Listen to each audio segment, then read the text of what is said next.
Hello, my name is Shreya Parchure. I'm a second year medical student here on the neurosurgery clerkship, giving an overview of some research that I've been working on with Dr. Casey Halpern. So first, the clinical context here. We have anxiety disorders that affect about 1 in 5 of current US adults. Approximately a third of them are non-responders to current psychobiological treatments, which include therapy as well as various pharmaceutical treatments. A hallmark symptom of the spectrum of anxiety disorders includes an imbalance, words avoidance, in the approach avoidance conflict. That is to say, anytime we have this AAC or conflict state between whether we should approach a problem or avoid it, a hallmark symptom in the anxiety spectrum disorders is avoidance of that. There is a growing understanding of neural circuits as the basis underlying disorders of anxiety.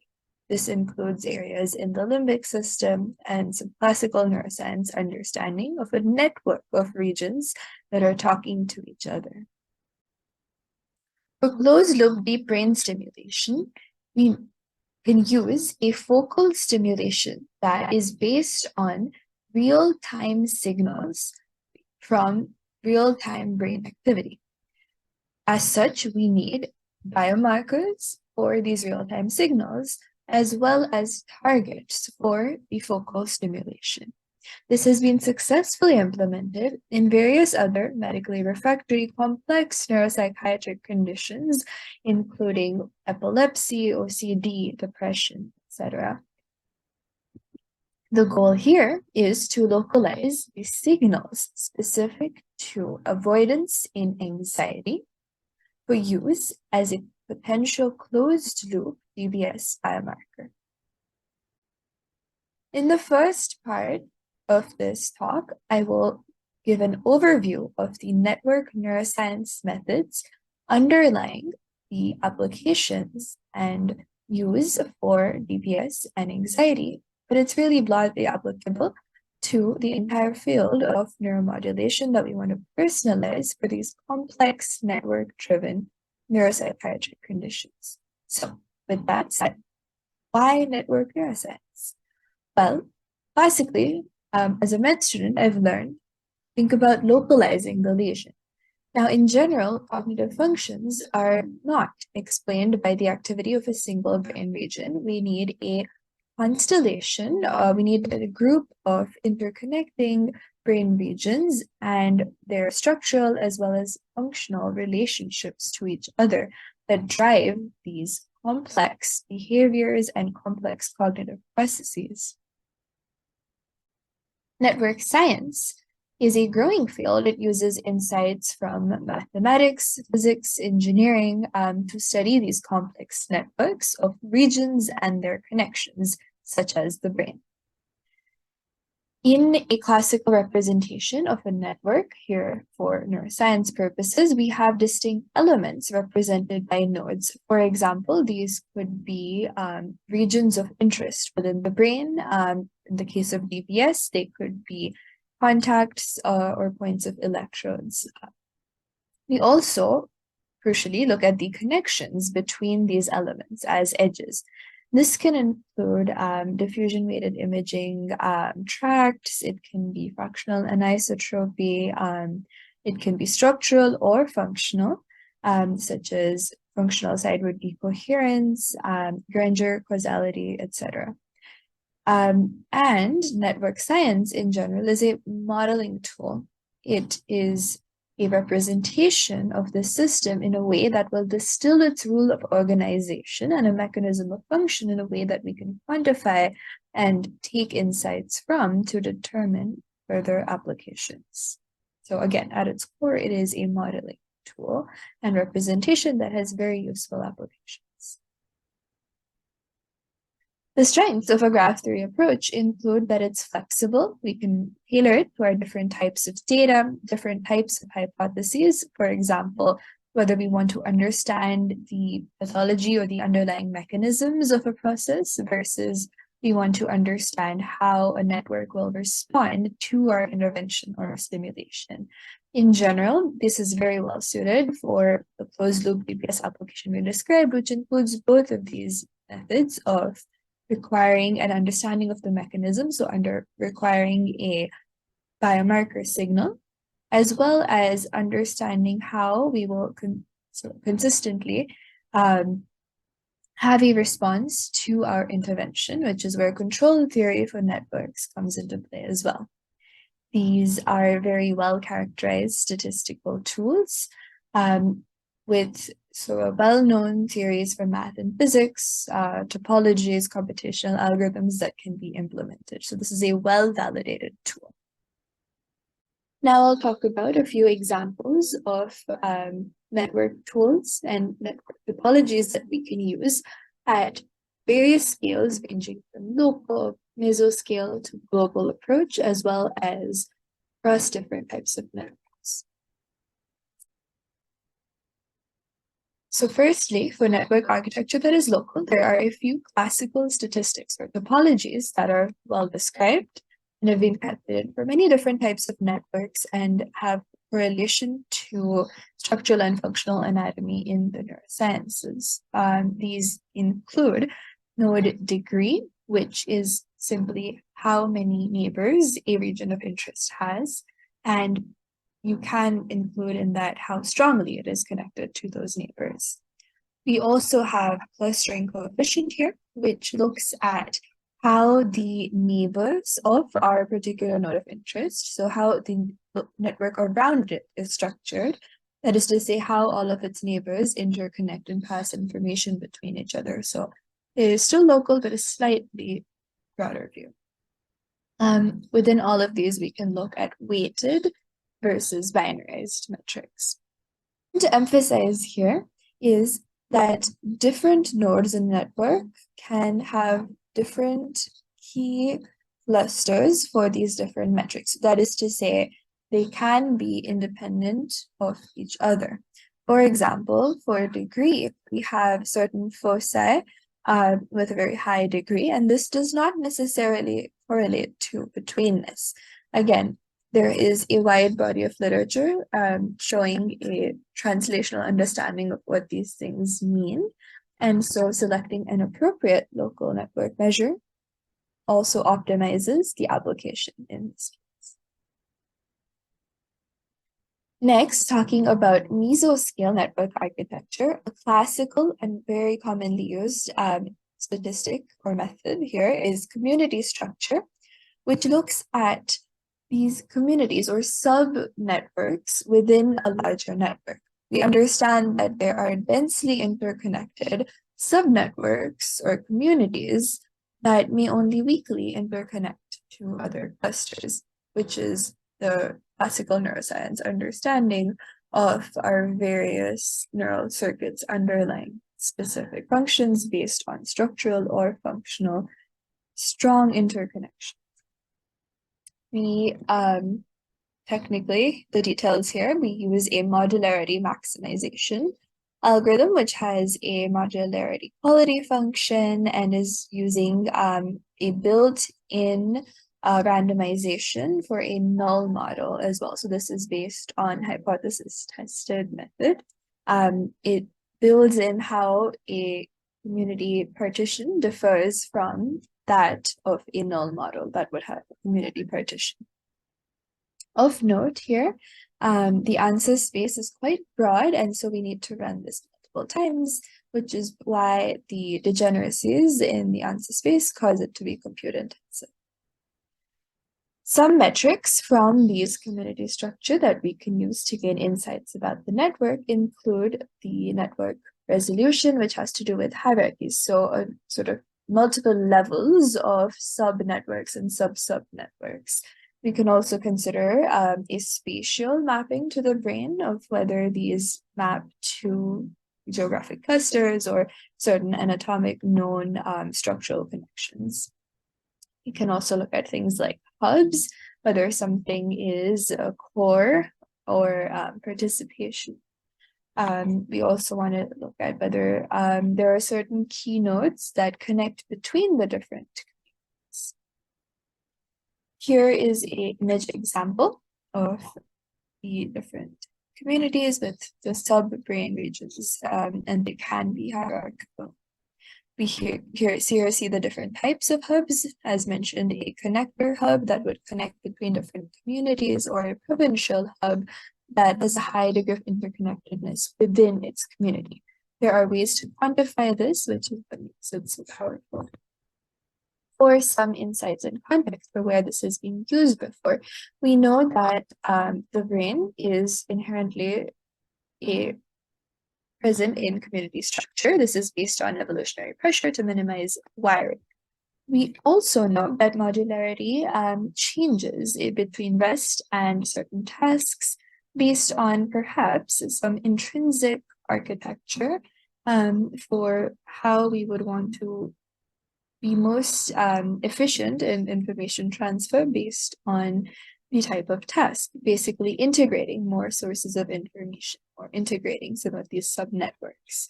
We also have known that this community structure is disrupted in certain diseases like epilepsy, schizophrenia.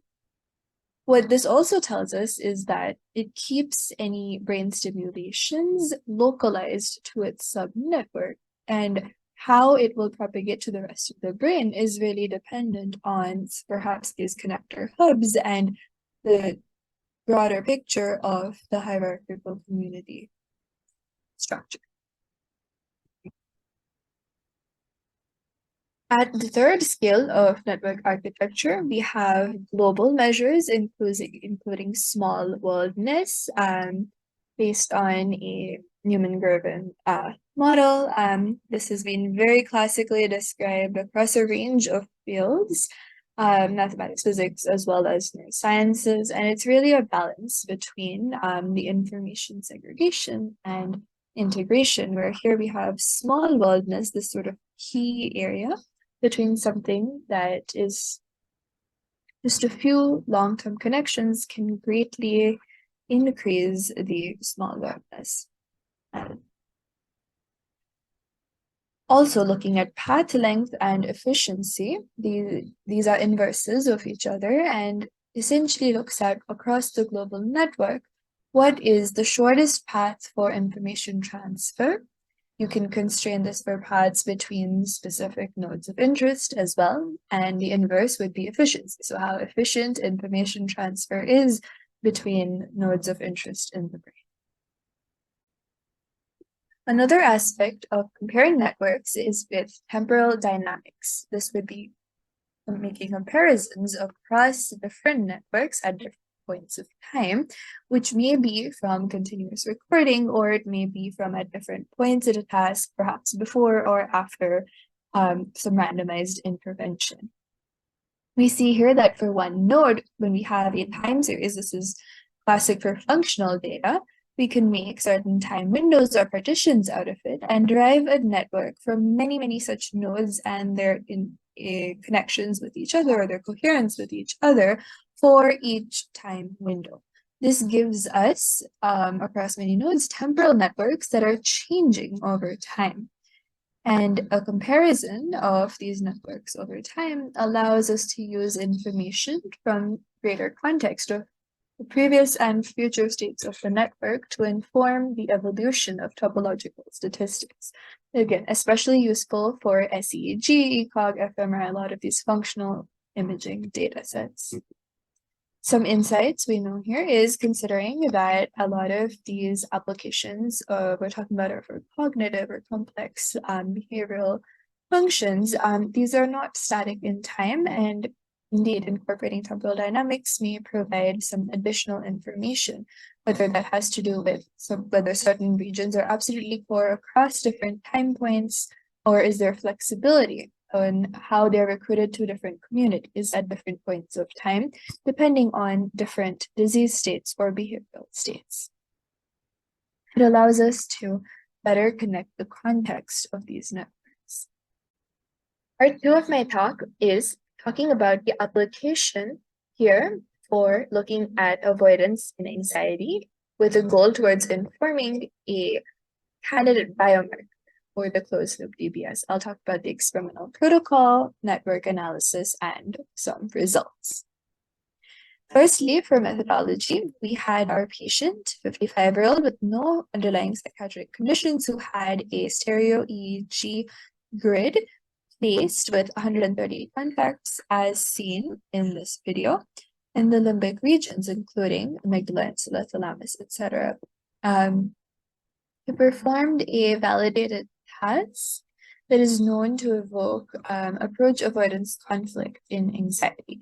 Basically, they are to click one of these two buttons and elicit first just a juice or word randomly, which is a no anxiety state. And then in certain cases where we are creating a conflict of approach versus avoidance, they will receive randomly either juice or shock, and how much they are biased away from the button where they received a shock is a good metric that has been validated as a quantified measure of the behavior associated with approach avoidance conflict. We had 45 such no conflict trials and 31 high AAC or high anxiety conflict trials, along with the simultaneous SEG recordings over 2-second blocks for each trial. Networks that I derived based on this array were weighted. They were derived from the spectral coherence. This is a functional network for each trial block in 6 frequency values. Here we see an example with some of the key areas, and I had one such network for each of the trials.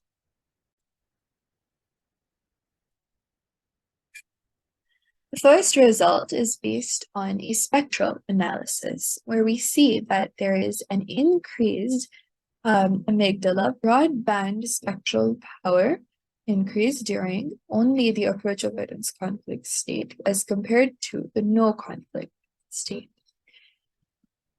On the graph on the left, we have these 6 bands where across the board, the high conflict or red is a higher power in the left amygdala. This is mainly driven by, as it turns out, the contacts from the basomedial and mid between basomedial and basolateral amygdala, which is to say mostly by the intervinal contacts where we have an increased power in conflict versus no conflict in blue.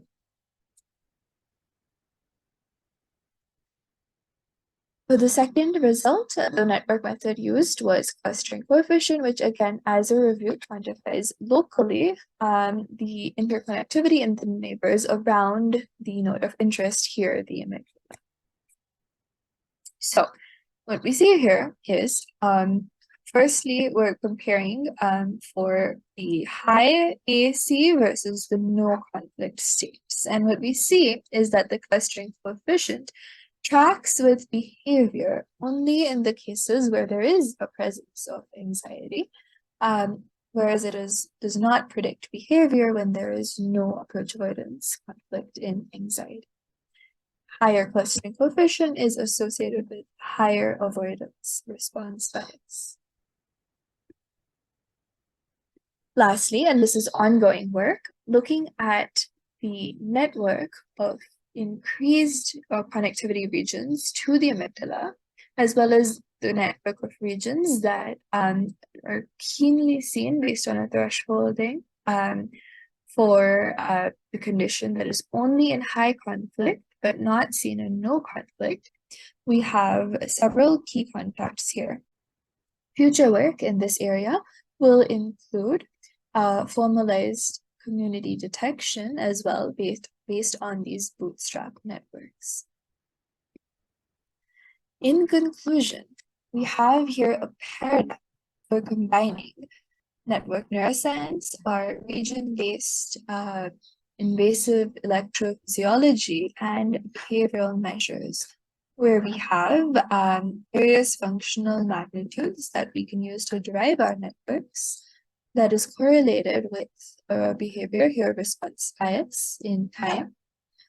We can get various network properties such as module integration or the appropriate local or global network measures compared across the various time points and behavior points. We can also ultimately apply this to a closed loop approach now that we have a recording, a quantified network metric, and a predicted behavioral response.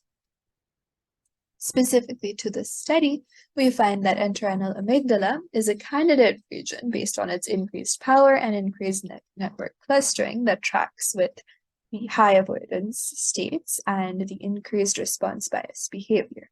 This can provide a foundation as a candidate biomarker signal for closed-loop DBS in anxiety-related disorders. Thank you very much.